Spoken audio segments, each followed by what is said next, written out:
Jesus explicou quem ele era antes da criação do mundo. Existem muitos mistérios que Jesus compartilhou conosco. Entre eles estão os eventos que ocorreram antes da criação do mundo. Isso foi registrado no livro de João. A oração mais significativa já feita pela pessoa mais extraordinária que já existiu é uma oração poderosa. A oração de Jesus em João 17 é um dos capítulos mais significativos de toda a Bíblia. Nele, podemos sentir as batidas do coração de Jesus enquanto ele ora ao seu Pai. A Bíblia está repleta de grandes orações. Ficamos impressionados com a oração de Salomão, a oração de Abraão e a oração de Moisés. Mas esta oração é de longe a maior registrada na Bíblia. Jesus falou sobre a glória e majestade que compartilhava com Deus Pai antes da existência do mundo, conforme registrado em João 17, verso 1 ao 5. Quando Jesus falou essas coisas, ele levantou os olhos ao céu em oração e disse: Pai, chegou a hora. Glorifica teu Filho para que teu Filho te glorifique, assim como lhe deste poder e autoridade sobre toda a humanidade. Agora, glorifica-o para que ele conceda a vida eterna a todos aqueles que lhe deste para serem seus permanentemente e para sempre. Agora, esta é a vida eterna, que te conheçam, o único Deus supremo e soberano, e da mesma forma conheçam Jesus como o Cristo, como disseste. Eu te glorifiquei aqui na terra, completando a obra que me deste para fazer. Agora, Pai, glorifica-me junto contigo, com a glória e majestade que eu tinha contigo antes que o mundo existisse. Antes da criação da terra, havia Deus, e Deus tinha majestade com seu Filho. Gênesis contém numerosos começos, incluindo a criação do homem e de outras criaturas, mas é claro que Deus não começa aqui. Deus estava presente no início da Bíblia, e está escrito que ele estava presente na criação do universo.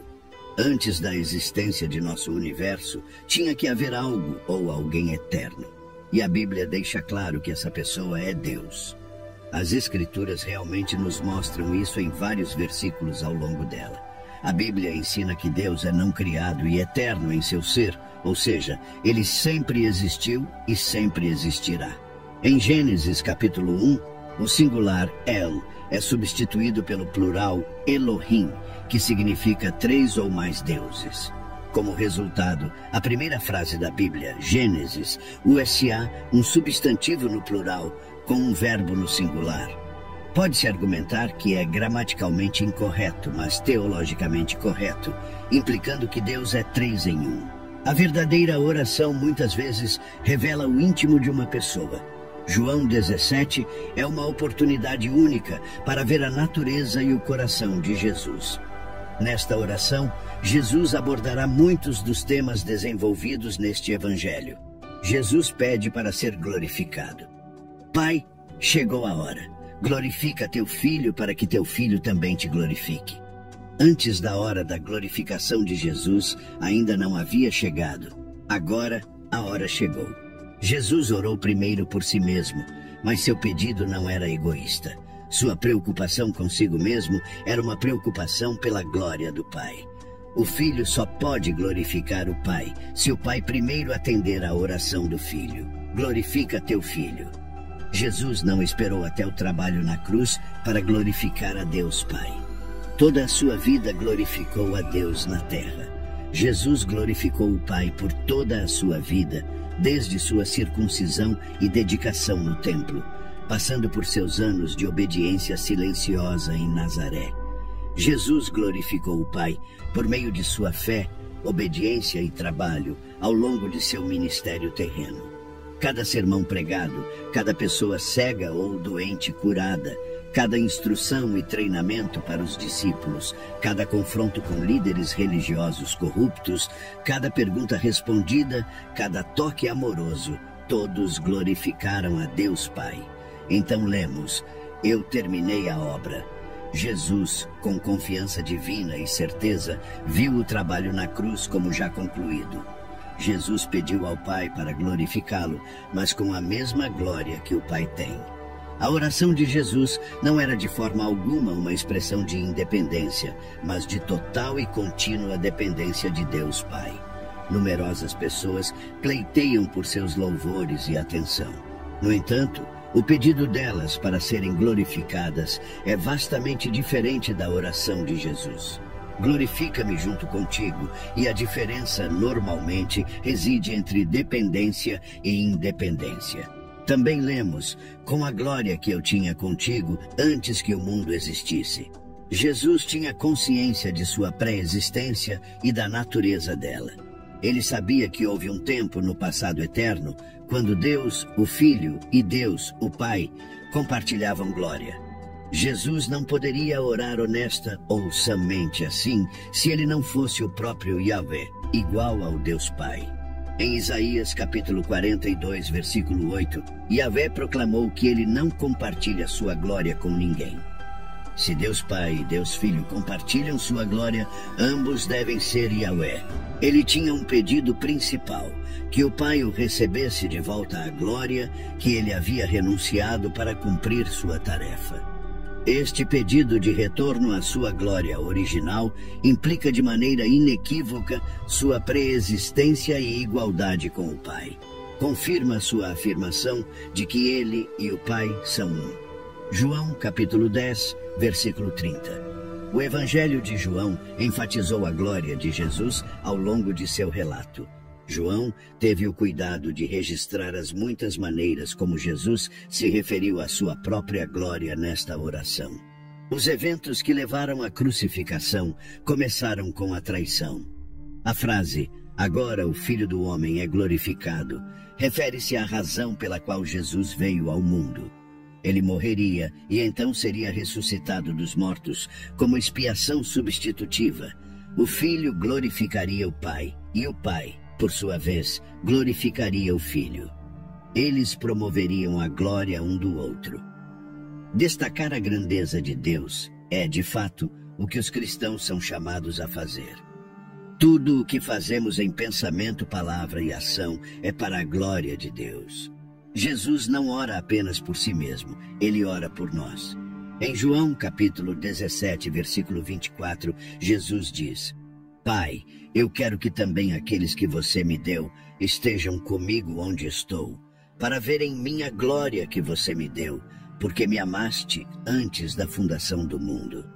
Sejamos o que formos em nossas vidas espirituais, devemos tudo ao Salvador que se deu por nós, que orou por nós, para que pudéssemos ser um com Ele e que nos deu um belo padrão a seguir em nossas próprias vidas de oração. No final, vemos Jesus em sua glória novamente no livro do Apocalipse. No livro do Apocalipse, João deveria documentar as coisas que ele tinha visto. João vê um Jesus poderoso que não se compara a nenhum homem comum. Apocalipse 1, verso 12 e 13. Então me virei para ver a voz que falava comigo, e ao me virar, vi 7 candelabros de ouro, e no meio dos candelabros vi alguém semelhante a um filho do homem, vestido com uma túnica que chegava aos pés, e com uma faixa de ouro envolvendo o peito. Era isso. João havia visto o Filho do Homem, o honrado Jesus Cristo. João descreveu a voz alta que ouviu como distinta e marcante, como o som de uma trombeta.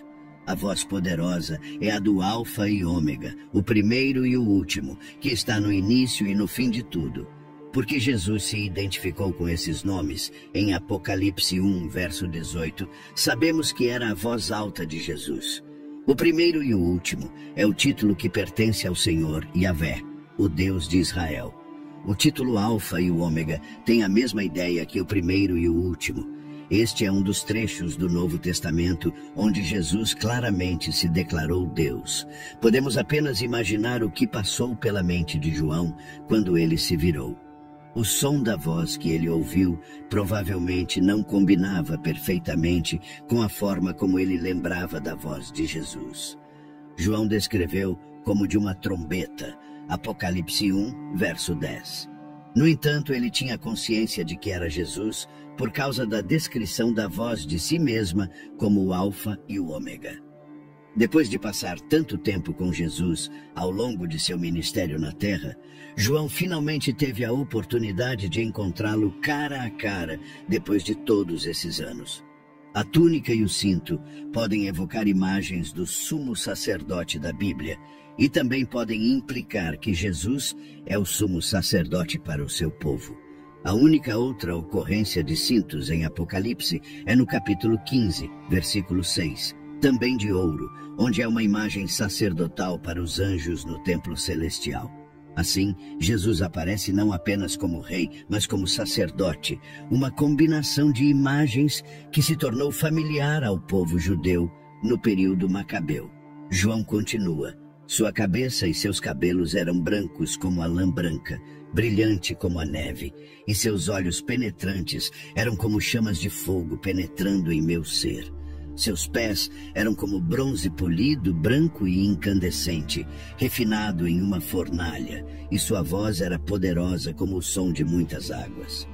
Apocalipse capítulo 1, verso 14 e 15. Essa descrição de seus olhos é semelhante à narrativa que temos de um anjo no livro de Daniel. Daniel, capítulo 10, verso 6. Seu corpo também era como berilo, com um brilho dourado. Seu rosto tinha a aparência de relâmpago. Seus olhos eram como tochas ardentes. Seus braços e pés eram como o brilho de bronze polido, e o som de suas palavras era como o ruído de uma multidão de pessoas ou o rugido do mar. Essa descrição de seus membros é semelhante à narrativa que temos de um anjo no livro de Ezequiel. Ezequiel 1, verso 7. Suas pernas eram retas e as solas de seus pés eram como as de um bezerro e cintilavam e brilhavam como bronze reluzente. As características angelicais que aparecem na visão de João de Jesus não o rebaixam ao mesmo nível dos anjos. Pelo contrário, provavelmente servem para enfatizar a imensa grandeza de Jesus. Ele não pode ser retratado como menos glorioso do que um glorioso anjo. Olhos como fogo descrevem olhos apaixonados na literatura grega, mas também podem retratar olhos sobrenaturalmente flamejantes de seres divinos ou anjos. Metal brilhante também pode retratar a glória de Deus em Ezequiel, capítulo 1, versículo 27. No entanto, outras características sugerem que, enquanto João retrata a glória de Jesus como não inferior à de um anjo, certamente é mais do que a de um anjo. O rosto de Jesus também brilha como o sol. O texto grego, às vezes, retratava divindades brilhando como o sol ou relâmpagos. Textos judaicos faziam o mesmo para anjos e outros, mas também para Deus próprio.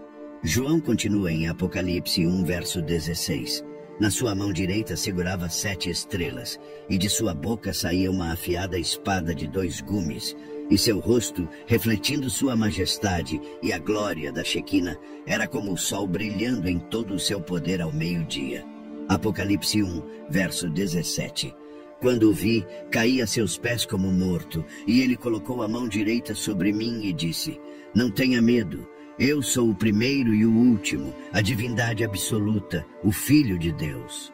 Mesmo que João fosse um apóstolo que conheceu Jesus enquanto ele estava na terra, ele ficou maravilhado ao ver essa visão incrível. Mesmo os 3 anos que João viveu na terra com Jesus não o prepararam adequadamente para o momento em que Jesus apareceu a ele em sua majestade celestial. Naquele momento, João percebeu o poder divino e a majestade que Jesus renunciou enquanto vivia na terra. Filipenses 2, verso 7. Mas que não renunciou ou diminuiu sua divindade, apenas temporariamente abriu mão da expressão externa de igualdade divina e de sua dignidade legítima. Ao assumir a forma de um servo e ser feito na semelhança dos homens, ele se tornou totalmente humano, mas sem pecado, sendo totalmente Deus e totalmente homem. Neste momento, João sabia o quão milagroso era Jesus ocultar sua glória e autoridade enquanto caminhava nesta terra. Apocalipse 1, verso 18. Eu sou o vivente, fui morto, mas eis que estou vivo para todo sempre, e tenho as chaves da morte e do Hades, o reino dos mortos. Jesus é aquele que viveu, morreu e está vivo para sempre. Ele possui credenciais de ressurreição e vive para nunca morrer novamente. A vitória que Jesus conquistou sobre o pecado e a morte foi eterna. Ele não ressuscitou dos mortos apenas para morrer novamente. Jesus é o único que possui as chaves do Hades e da morte. Alguns acreditam que o diabo tem a autoridade ou poder para decidir quem vive e quem morre. Estão claramente enganados, pois apenas Jesus tem as chaves do Hades e da morte. Em sua forma original, o Apocalipse era conhecido no grego antigo como Apocalipsis, Apocalipse. A palavra significa uma revelação e desvelamento. O livro do Apocalipse é uma revelação de Jesus Cristo no sentido de que pertence a Ele. Ele é quem faz a revelação. Jesus é a pessoa sobre a qual o livro nos fala. Por que precisamos de uma revelação de Jesus? A grande falha de muitos professores é que Cristo para eles é um personagem no papel, certamente mais do que um mito, mas ainda uma pessoa do passado distante, um personagem histórico que viveu muitos anos atrás e fez admiráveis feitos pelos quais somos salvos, mas que estava longe de ser uma realidade viva, presente e brilhante. Esta é uma razão significativa pela qual Deus escolheu revelar esta informação sobre Jesus Cristo à humanidade. Ele deu para mostrar aos seus servos. Deus revelou essa informação para que ela possa ser compartilhada com outros e não mantida em segredo. Esta é uma apocalipse, uma revelação não apócrifa, algo escondido. O livro do Apocalipse é um livro de profecia preditiva. Ele faz previsões sobre coisas que acontecerão no futuro, ou pelo menos no futuro em relação ao período em que foi escrito. Embora nem toda profecia possa ser considerada preditiva, é abundantemente evidente que este texto profético o é. Alguns diriam que não deveríamos nos preocupar com a profecia, que é um exercício frívolo. Mas se Deus se importou o suficiente para falar sobre isso, devemos nos importar o suficiente para ouvir. Alguns nos dizem que o que ainda está no futuro não deve ser examinado até depois que aconteceu. Em conclusão, a visão de João no livro do Apocalipse revela a majestade e a glória transcendentes de Jesus Cristo. Este não é um retrato comum de um ser celestial. É uma descrição extraordinária de um Salvador que transcende até mesmo a grandiosidade dos anjos. Ao descrever Jesus como o Alfa e o Ômega, o primeiro e o último, João destaca a divindade inquestionável de Cristo. A visão poderosa de Jesus ressuscitado, com olhos como chamas de fogo e voz como muitas águas, deixa João prostrado em reverência. Ao contemplar a cena celestial, João percebe a incompreensível humildade de Jesus ao caminhar na terra como homem. O Filho de Deus, que possui as chaves da morte e do Hades, escolheu temporariamente ocultar sua glória para redimir a humanidade. A revelação de Jesus não é apenas uma previsão do futuro, mas um testemunho da eternidade, do sacrifício redentor e da vitória sobre a morte. Que essa visão profunda de Jesus nos inspire a reconhecê-lo, não apenas como uma figura histórica distante, mas como o Deus vivo, presente e eternamente glorioso. Assim como João, que caiu aos pés de Jesus como morto, somos chamados a render-nos diante do Salvador que vive para sempre. Que a verdade revelada neste texto ressoe em nossos corações, levando-nos a viver em resposta à glória do Senhor, que é digno de louvor, adoração e obediência eternas. Que Deus seja conosco.